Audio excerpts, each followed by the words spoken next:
the Holy Bible. Reading Plan, 50th Day. Tagalog Version.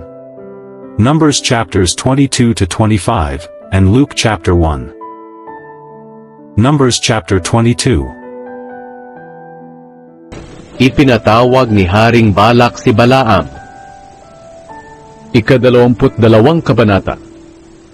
Nagpatuloy sa paglalakbay ang mga Israelita hanggang sa nakarating sila sa kapatagan ng Moab at nagkampo sila sa silangan ng ilog ng Jordan sa harapan ng Jericho. Alam ni Haring Balak ng Moab na anak ni Zippor ang lahat ng ginawa ng mga Israelita sa mga Amoreo at natakot siya at ang mga Moabita dahil sa dami ng mga Israelita. Sinabi ng mga Moabita sa mga tagapamahala ng Midian, "Uubusin talaga tayo ng mga taong ito, tulad ng baka na nanginginain ng mga damo." Kaya si Balak na anak ni Zippor, na siyang hari ng Moab ng mga panahong iyon, ay nagsugo ng mga mensahero para ipatawag si Balaam na anak ni Beor, na naninirahan sa Petor. Sa Petor, malapit sa ilog ng Euphrates, ipinanganak si Balaam. Ito ang mensahe ni Balak: "May mga taong nanggaling sa Ehipto, at masyado silang marami, at naninirahan sila malapit sa amin. Kaya pumunta ka rito, at sumpain ang mga taong ito, dahil mas makapangyarihan sila kaysa sa amin. At baka sakaling matalo ko sila, at maitaboy palayo sa aking lupain. Dahil nalalaman ko na ang sinumang isinusumpa mo ay nasusumpa." Kaya naglakbay ang mga tagapamahala ng Moab at Midian na dala ang bayad para kay Balaam. Sinabi nila sa kanya ang sinabi ni Balak, at sinabi ni Balaam sa kanila, "Dito na lang kayo matulog ngayong gabi, at sasabihin ko sa inyo bukas kung ano ang sasabihin ng Panginoon sa akin." Kaya roon natulog ang mga pinuno ng Moab. Nagtanong ang Diyos kay Balaam, "Sino ang mga taong ito na kasama mo?" Sumagot si Balaam sa Diyos, "Sila po ang mga mensaherong isinugo ni Haring Balak ng Moab, na anak ni Zippor. Ganito ang kanyang mensahe: May mga taong nanggaling sa Ehipto, at masyado silang marami. Kaya pumunta ka rito at sumpain ang mga taong ito para sa akin, dahil baka matalo ko sila at maitaboy palayo." Pero sinabi ng Diyos kay Balaam, "Huwag kang sasama sa kanila, at huwag mong isusumpa ang mga taong sinasabi nila, dahil pinagpala ko ang mga iyon." Paggising ni Balaam kinaumagahan, sinabihan niya ang mga pinuno ni Balak, "Umuwi na lang kayo sa inyong bansa, dahil hindi pumayag ang Panginoon na sumama ako sa inyo." Kaya umuwi ang mga pinuno ng Moab at pumunta kay Balak at sinabi, "Ayaw sumama ni Balaam sa amin." Kaya muling nagpadala si Balak ng mga pinuno na mas marami at mas marangal pa sa nauna. Pumunta sila kay Balaam at sinabi, "Ito ang ipinapasabi ni Balak na anak ni Zippor. Huwag mong payagan na may humadlang sa pagpunta mo rito. Babayaran kitang mabuti, at gagawin ko ang anumang gustuhin mo. Sige na, pumunta ka na rito at sumpain ang mga taong ito para sa akin." Pero sumagot si Balaam sa kanila, "Kahit na ibigay pa ni Balak sa akin ang palasyo niyang puno ng pilak at ginto, hindi ko magagawang suwayin ang utos ng Panginoon na aking Diyos, kahit na sa malaki o maliit lang na bagay. Pero rito na lang muna kayo matulog ngayong gabi, katulad ng ginawa ng iba ninyong mga kasama, dahil baka may iba pang sabihin ng Panginoon sa akin." Noong gabing iyon, sinabi ng Diyos kay Balaam, "Pumunta rito ang mga taong ito para tawagin ka. Sumama ka na lang sa kanila, pero ang mga sasabihin ko lang sa iyo, ang gawin mo." Ang asno ni Balaam. Kaya kinaumagahan, inihanda ni Balaam ang kanyang asno, at sumama sa mga pinuno ng Moab, kasama ang kanyang 2 katulong. Pero habang naglalakbay si Balaam, nagalit ang Panginoon, kaya hinarang siya ng anghel ng Panginoon sa daan. Pagkakita ng asno na nakatayo ang anghel ng Panginoon sa daan na may hawak na espada, lumihis ng daan ang asno at nagpunta sa bukid. Kaya pinalo ito ni Balaam at pinabalik sa daan. Pagkatapos tumayo ang anghel ng Panginoon sa makitid na daan, sa gitna ng 2 pader ng mga ubasan. Pagkakita ng asno sa anghel ng Panginoon, sumiksik siya sa pader, at naipit ang paa ni Balaam sa pader, kaya pinalo na naman ito ni Balaam. Pagkatapos, lumakad sa unahan ang anghel ng Panginoon, at tumayo sa mas makitid na daan, na hindi na talaga makakadaan kahit sa magkabilang gilid. Pagkakita ng asno sa anghel ng Panginoon, tumumba na lang ito, at nagalit si Balaam, at pinalo na naman niya ito ng kanyang baston. Pagkatapos, pinagsalita ng Panginoon ang asno, at sinabi niya kay Balaam, "Ano ba ang nagawa ko sa iyo para paluin mo ako ng 3 beses?" Sumagot si Balaam sa asno, "Ginawa mo akong parang loko-loko. Kung may espada lang ako, papatayin kita ngayon din." Sinabi ng asno kay Balaam, "Hindi ba't ako ang asnong palagi mong sinasakyan? Umasal ba ako dati ng gaya nito?" Sumagot si Balaam, "Hindi." Pagkatapos ipinakita ng Panginoon kay Balaam ang anghel na nakatayo sa daan, na may hawak na espada. Kaya nagpatira pa si Balaam. Nagtanong sa kanya ang anghel ng Panginoon, "Bakit mo ba pinalo ang asno mo ng 3 beses?" "Nandito ako para harangan ka, dahil masama sa aking paningin ang inasal mo. Nakita ako ng iyong asno, at umiwas siya sa akin ng 3 beses. Kung hindi siya umiwas sa akin, pinatay na sana kita, at pinabayaang mabuhay ang iyong asno." Sinabi ni Balaam sa anghel ng Panginoon, "Nagkasala po ako. Hindi ko alam na nakatayo pala kayo riyan sa daan para humarang sa akin. Kung masama para sa inyong magpatuloy ako, uuwi na lang po ako."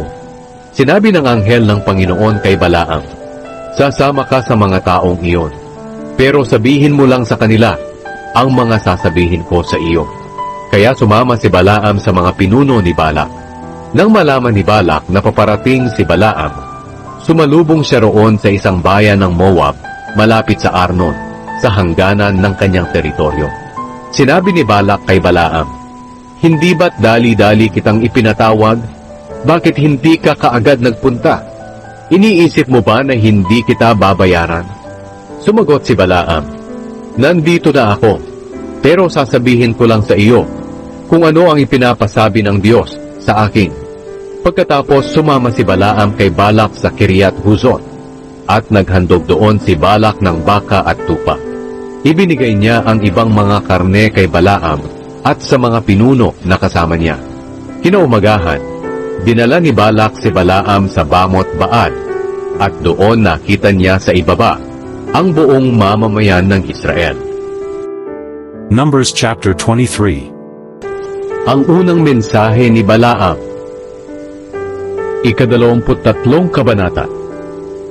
Sinabi ni Balaam kay Balak, "Pagawan mo ako rito ng 7 altar, at ipaghanda mo ako ng 7 toro at 7 matandang lalaking tupa." Sinunod ni Balak ang sinabi ni Balaam, at silang dalawa ang naghandog ng toro at ng lalaking tupa sa bawat altar.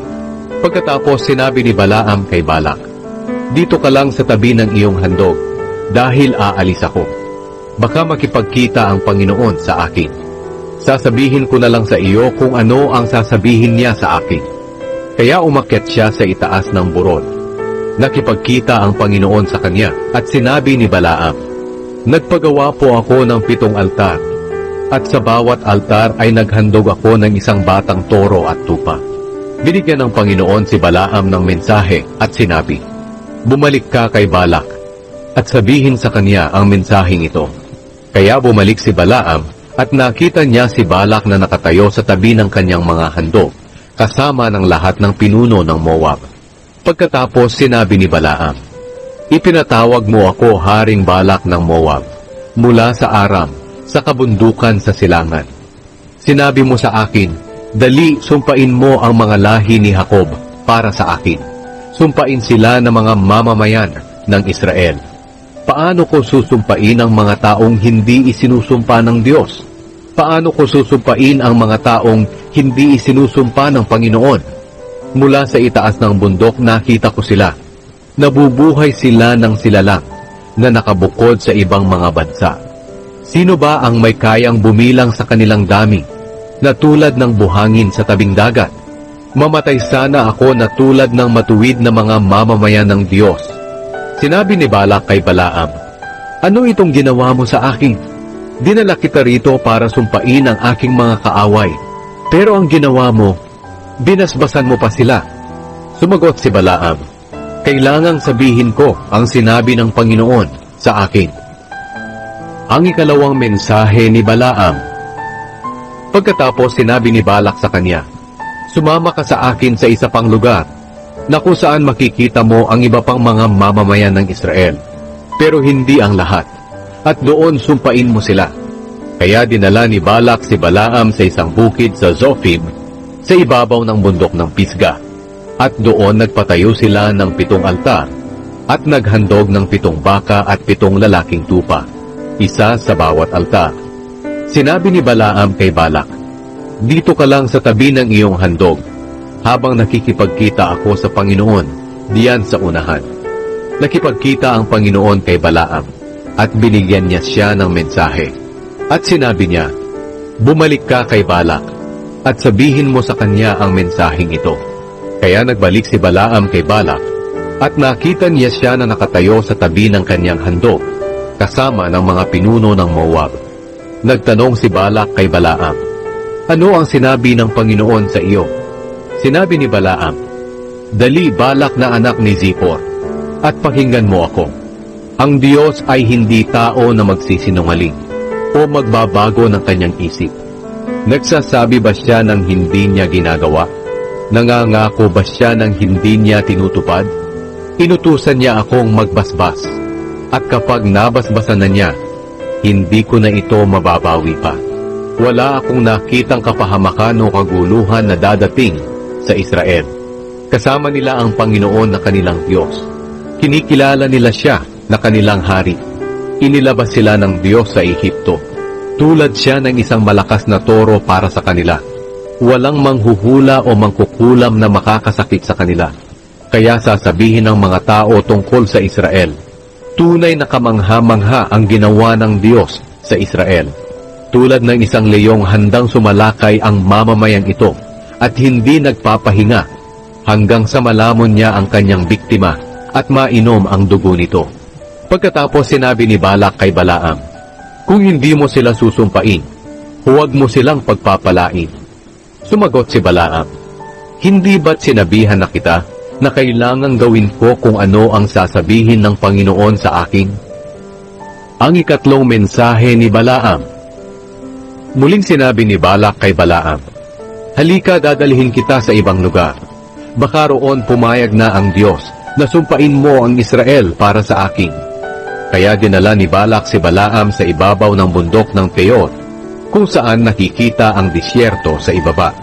Sinabi ni Balaam, pagawan mo ako rito ng 7 altar, at maghanda ka ng 7 toro at 7 lalaking tupa para sa akin. Kaya ginawa ni Balak ang sinabi ni Balaam, at naghandog siya ng 1 baka at 1 tupa sa bawat altar. Numbers chapter 24. Ika-24 na kabanata. Samantala, nang mapag-isip-isip ni Balaam na gusto ng Panginoon na pagpalain ang Israel, hindi na siya ng kulam katulad ng ginawa niya noong una. Sa halip, humarap siya sa disyerto, at nakita niya ang mga Israelita na nagkakampo ayon sa kani-kanilang lahi. Pagkatapos pinuspos siya ng Espiritu ng Diyos, at sinabi niya, ako si Balaam na anak ni Beor, at may malinaw akong pangunawa. Narinig ko ang salita ng Diyos, at nakakita ako ng isang pangitain na mula sa makapangyarihang Diyos. Nagpatira pa ako at nagpahayag siya sa akin. Ito ang aking mensahe. Anong ganda ng mga toldang tinitirhan ng mga mamamayan ng Israel na mga lahi ni Jacob. Katulad ito ng mga nakalinyang palma o ng mga tanim sa tabi ng ilog. Katulad din ito ng puno ng aloe na itinanim ng Panginoon o ng mga puno ng sedro sa tabi ng tubig. Umaapaw ang mga tubig sa kanilang mga lalagyan at nagtatanim sila ng buto sa mga lupang sagana sa tubig. Ang kanilang hari ay magiging mas makapangyarihan kaysa kay Agag na hari ng Amalekita, at ang kanilang kaharian ay magiging tanyag. Inilabas sila ng Diyos sa Ehipto, Para sa kanila katulad siya ng isang malakas na toro. Lulupigin nila ang kanilang mga kaaway, tutuhugin sa tulis ng pana, at dudurugin ang kanilang mga buto. Katulad sila ng mga leon, na kapag nakatulog na ay wala ng mga ngahas pang gumising sa kanila.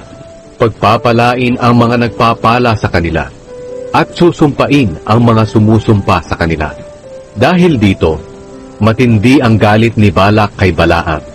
Isinuntok niya ang kanyang kamao sa kanyang palad at sinabi, "Ipinatawag kita para sumpain ang aking mga kaaway, pero binasbasan mo pa sila ng 3 beses. Umuwi ka na lang. Nangako ako sa iyong babayaran kita ng malaking halaga, pero hindi pumayag ang Panginoon na matanggap mo ang bayad."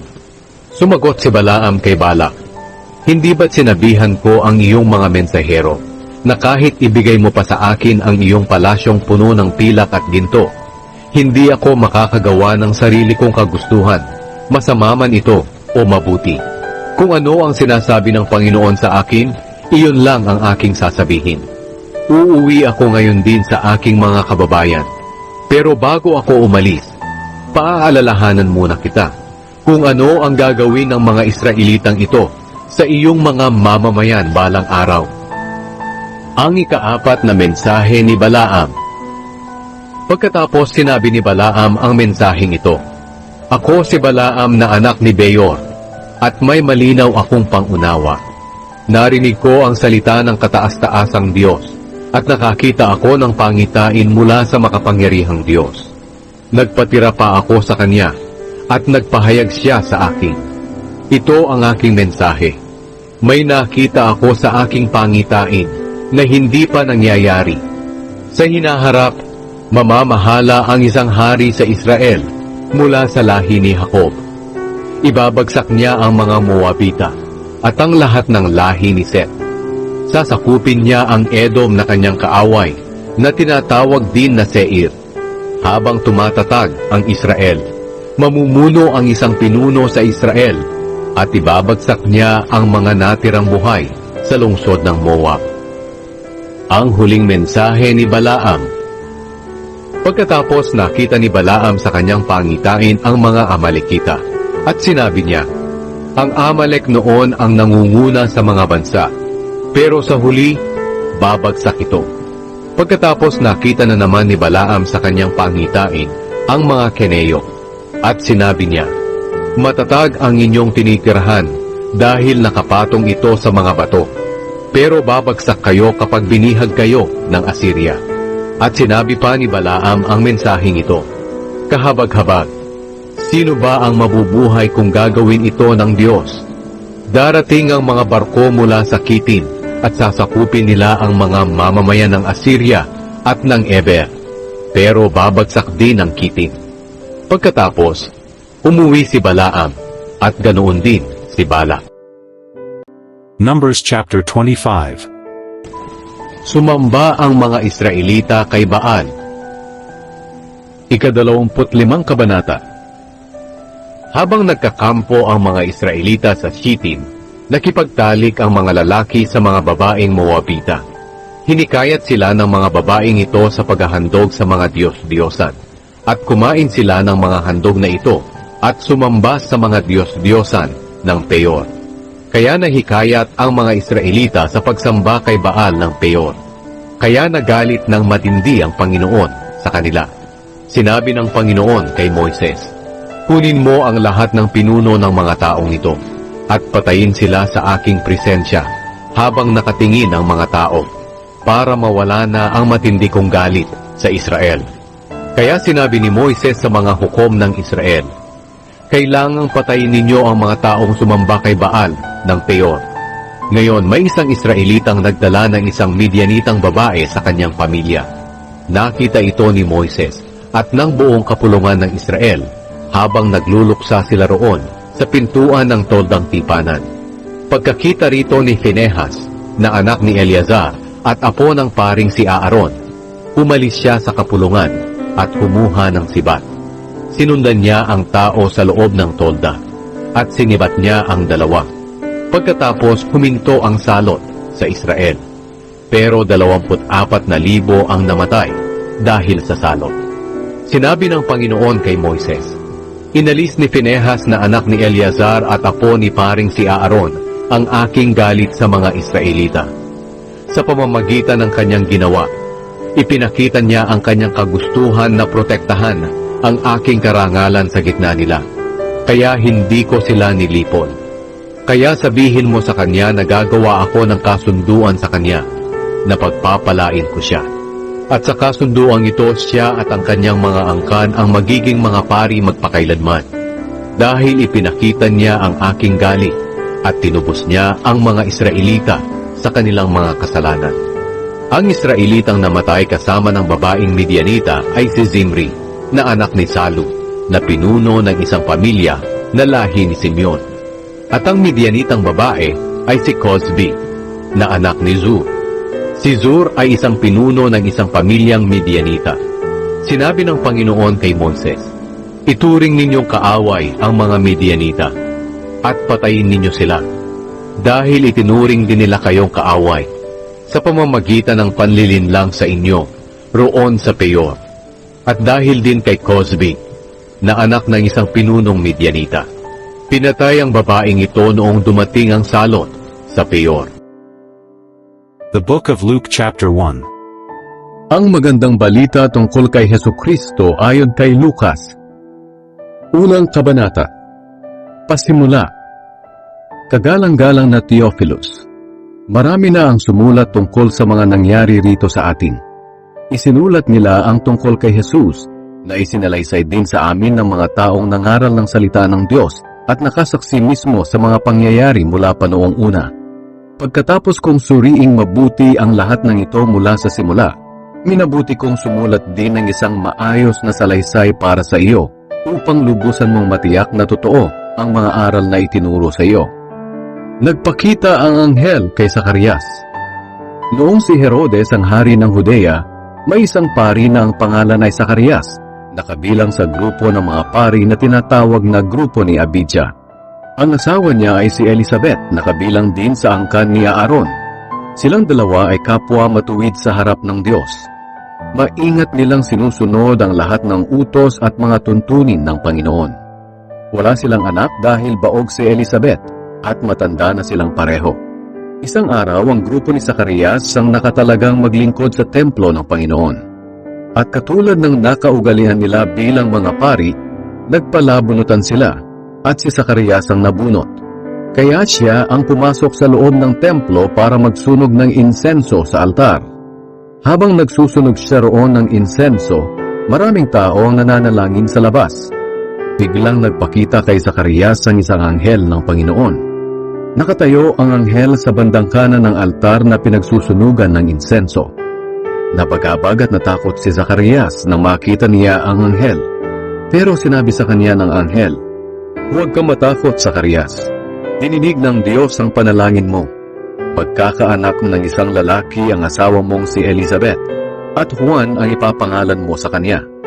Matutuwa kayo at magiging maligaya dahil sa kanya, at marami ang magagalak sa pagsilang niya, dahil magiging dakila siya sa harap ng Panginoon. Hindi siya dapat uminom ng alak o anumang inuming nakakalasing. Sa sinapupunan pa lang ng kanyang ina ay sa kanya na ang banal na espiritu. Maraming Israelita ang panunumbalikin niya sa Panginoon na kanilang Diyos. Mauuna siya sa Panginoon upang ihanda ang mga tao sa pagdating ng Panginoon. Gagawin niya ito sa tulong ng banal na espiritu at sa pamamagitan ng kapangyarihang katulad ng kay Elias noon. Tuturuan niya ang mga magulang na mahalin ang kanilang mga anak, at ibabalik niya sa matuwid na pag-iisip ang mga taong masuwayin sa Diyos. Sinabi ni Zacarias sa anghel, "Paano po mangyayari ang mga sinabi niyo? Matanda na ako at ganoon din ang asawa ko." Sumagot ang anghel, "Ako si Gabriel na naglilingkod sa harapan ng Diyos.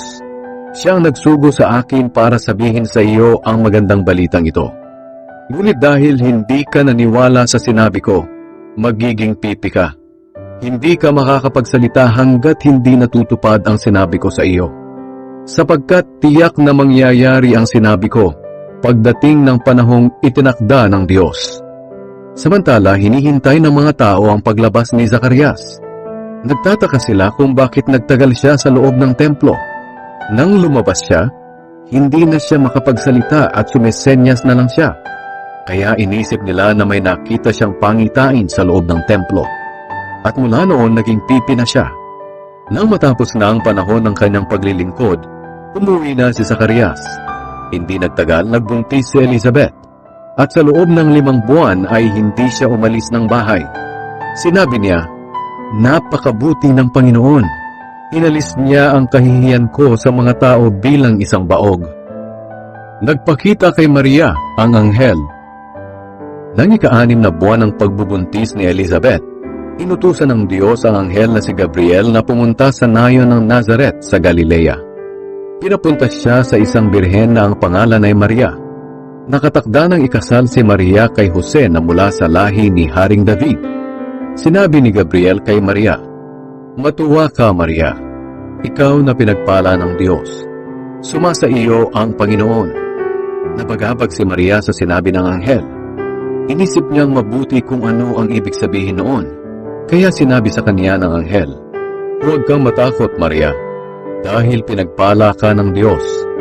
Magbubuntis ka at manganganak ng isang lalaki, at papangalanan mo siyang Jesus. Magiging dakila siya at tatawaging anak ng kataas-taasang Diyos. Ibibigay sa kanya ng Panginoong Diyos ang trono ng ninuno niyang si David. Maghahari siya sa mga lahi ni Jacob magpakailanman. Ang paghahari niya ay walang katapusan." Nagtanong si Maria sa anghel, "Paano po ito mangyayari gayong dalaga pa ako?" Sumagot ang anghel, "Sasayo ang banal na espiritu at lililiman ka ng kapangyarihan ng kataas-taasang Diyos. Kaya ang banal na sanggol na ipapanganak mo ay tatawaging anak ng Diyos. Maging ang kamag-anak mong si Elizabeth ay buntis din sa kabila ng kanyang katandaan. Alam ng lahat na baog siya, pero 6 na buwan na siyang buntis ngayon, sapagkat walang imposible sa Diyos." Sumagot si Maria, "Alipin po ako ng Panginoon. Mangyari nawa sa akin ang mga sinabi ninyo." At iniwan siya ng anghel. Ang pagdalaw ni Maria kay Elizabeth. Hindi nagtagal, nag-ayos si Maria at dali-daling pumunta sa isang bayan sa kabundukan ng Judea kung saan nakatira sina Zacarias. Pagdating niya sa bahay ni Zacarias, binati niya si Elizabeth. Nang marinig ni Elizabeth ang pagbati ni Maria, naramdaman niyang gumalaw ng malakas ang sanggol sa kanyang sinapupunan. Napuspos ng banal na espiritu si Elizabeth at malakas niyang sinabi, "Higit kang pinagpala ng Diyos sa lahat ng babae at pinagpala rin niya ang magiging anak mo. Isang malaking karangalan na dalawin ako ng ina ng aking Panginoon. Nang marinig ko ang pagbati mo sa akin, gumalaw ng malakas sa tuwa ang sanggol sa sinapupunan ko. Mapalad ka dahil naniniwala kang matutupad ang sinabi sa iyo ng Panginoon." Ang awit ni Maria. At sinabi ni Maria, "Buong puso kong pinupuri ang Panginoon, at nagagalak ang aking espiritu sa Diyos na aking tagapagligtas, sapagkat inalanan niya ako na kanyang abang lingkod. Mula ngayon ay tuturing akong mapalad ng lahat ng henerasyon, dahil sa dakilang mga bagay na ginawa sa akin ng makapangyarihang Diyos. Banal siya. Kinaaawaan niya ang mga taong may takot sa kanya sa bawat henerasyon. Ipinakita niya ang dakila niyang mga gawa sa pamamagitan ng kanyang kapangyarihan. Itinaboy niya ang mga taong mataas ang tingin sa sarili.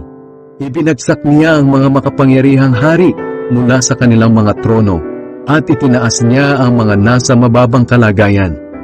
Binusog niya ng mabubuting bagay ang mga nagugutom, ngunit pinaalis niya na walang dala ang mayayaman. Tinulungan niya ang Israel na kanyang lingkod, sapagkat hindi niya kinalimutan ang kanyang ipinangako sa ating mga ninuno, kay Abraham at sa kanyang lahi, na kaaawaan niya sila magpakailanman. At nakitira si Maria kina Elizabeth ng mga 3 buwan bago siya umuwi. Ang pagsilang kay Juan na tagapagbautismo. Dumating na ang oras ng panganganak ni Elizabeth at nagsilang siya ng isang lalaki. Nabalitaan ng mga kapitbahay at mga kamag-anak niya kung paano siya pinagpala ng Panginoon at nakigalak sila sa kanya. Nang 8 araw na ang sanggol, Dumalo ang mga kapitbahay at mga kamag-anak sa pagtutuli sa kanya. Zacarias sana ang ipapangalan nila sa bata dahil iyon din ang pangalan ng kanyang ama. Pero sinabi ni Elizabeth, hindi. Juan ang ipapangalan sa kanya. Sumagot ang mga tao, pero wala namang may ganyang pangalan sa pamilya ninyo. Kaya tinanong nila ang ama sa pamamagitan ng senyas kung ano ang gusto niyang ipangalan sa sanggol.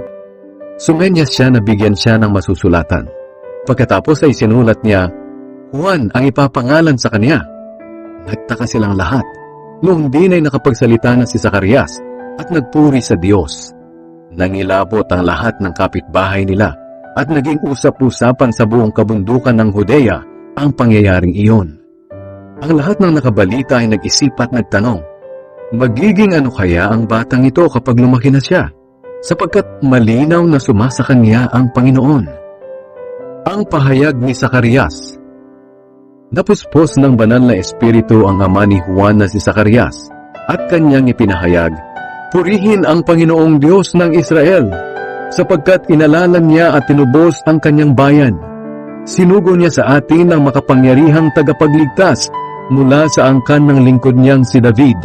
Ito'y ayon sa ipinangako niya noon pang unang panahon sa pamamagitan ng kanyang mga banal na propeta. Ipinangako niya na ililigtas niya tayo sa ating mga kaaway at sa lahat ng napupuot sa atin. Kahaawaan niya ang ating mga ninuno at tutuparin ang banal niyang kasunduan sa kanila na ipinangako niya sa ninuno nating si Abraham.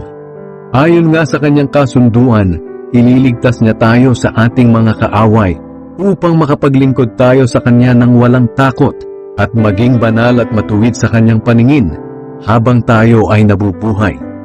Sinabi naman ni Zacarias sa anak niya, ikaw naman, anak, ay tatawaging propeta ng kataas-taasang Diyos, dahil mauuna ka sa Panginoon upang ihanda ang mga tao sa kanyang pagdating.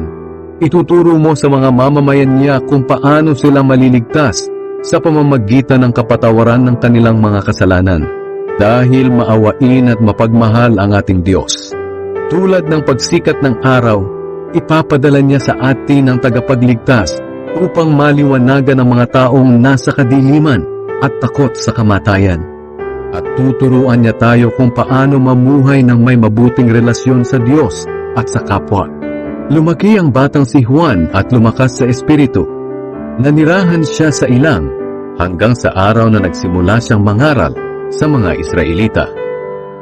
The Holy Bible. Remember, the Word of God is alive. He is Jesus Christ. Read John 1 verse 1. Please like, subscribe, and comment. Thank you for listening, reading, and watching. God bless us all. Remember to read the next chapters tomorrow. See you there. Please share this video. Thank you.